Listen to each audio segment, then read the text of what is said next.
Bonjour à tous, bienvenue sur Moss Musculaire, j'espère que vous allez bien.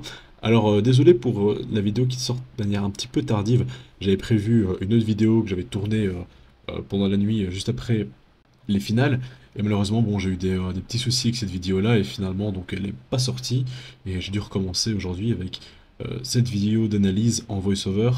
C'est une vidéo en facecam qui était plutôt cool qu'on a fait juste après le live. Je vais essayer d'en refaire une dans ce style pour les finales. Mais du coup, là, ici, vous allez devoir vous contenter pardon, d'une vidéo en voice-over. J'espère quand même que ce sera agréable. Alors, on commence avec les 212. Kion qui détrône Sean Clarida.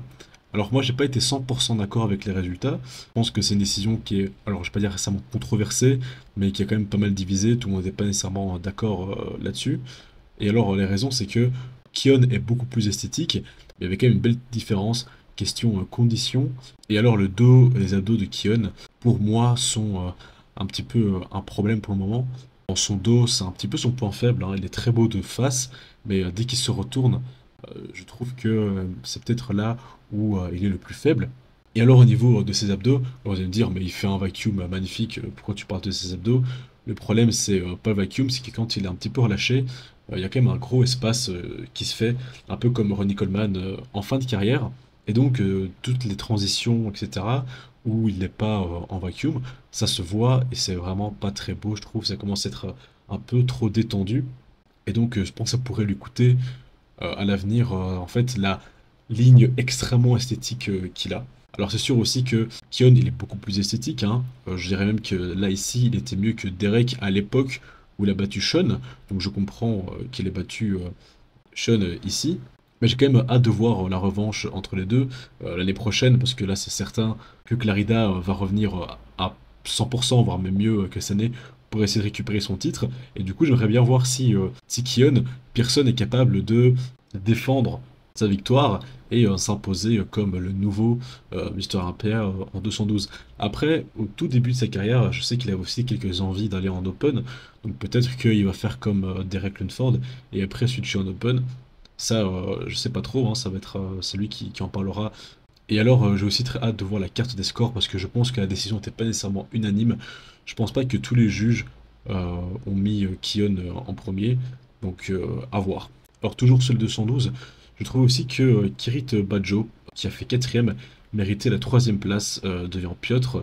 Je trouvais qu'il était beaucoup plus beau et tout aussi conditionné que lui, un bien meilleur posing. Donc je pense que c'est plutôt cette position-là qui était pour moi controversée, plutôt que la victoire de Kion Pearson.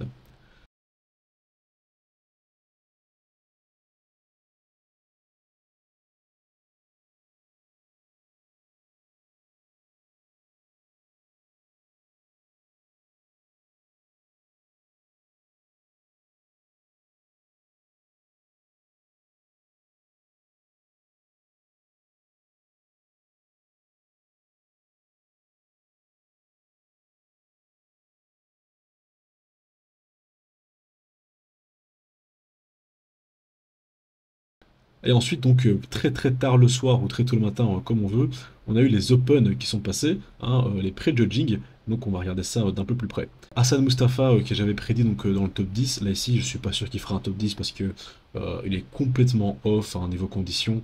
Je sais pas ce qui s'est passé, mais il est vraiment rempli de flotte. Et alors, sa sangle abdominale, pardon, alors elle est pas nécessairement très détendue, mais elle est énorme. J'ai l'impression qu'elle est encore plus grosse que celle de Nick Walker, qui est connu pour avoir une grosse section médiane.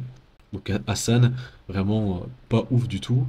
Alors Chryso, lui, très très bon, il fait partie du top 7 dans le second call-out, il est très bien, par contre il a un posing très bizarre, surtout de dos, alors il tire les coudes vraiment beaucoup trop en arrière, surtout ici, et du coup bah, déjà que de base son dos c'est son point faible, ça le met encore moins en avant, mais sinon globalement il a une très belle condition, un très beau physique, donc le top 7 pour lui ça va être mérité.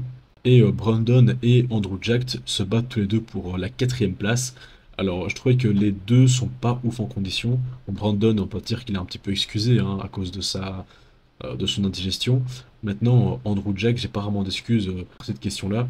Je sais pas vraiment ce qui est arrivé, mais je trouve qu'il est pas aussi bien que à Texas. Clairement, là, si Nick Walker avait pu participer à Olympia, ils se battraient tous les deux pour la cinquième place parce que Nick prendrait au moins la quatrième. voire peut-être plus haut, avec la condition qu'il avait l'air de venir afficher. Et donc notre top 3, c'est Samson Dauda, Derek Lunsford et Adi Chupan.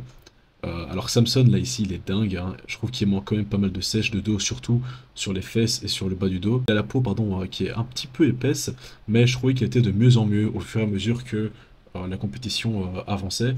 Il perdait de plus en plus d'eau. Il y a un moment où il était mis au milieu entre Derek et Adi, et là vraiment c'est le moment où il a brillé le plus. Donc attention, hein, peut-être qu'il pourrait prendre le Sando ici. Maintenant, je pense pas parce que Derek est juste complètement dingue. Et je pense que ce sera lui qui sera avec Adi dans le top 2.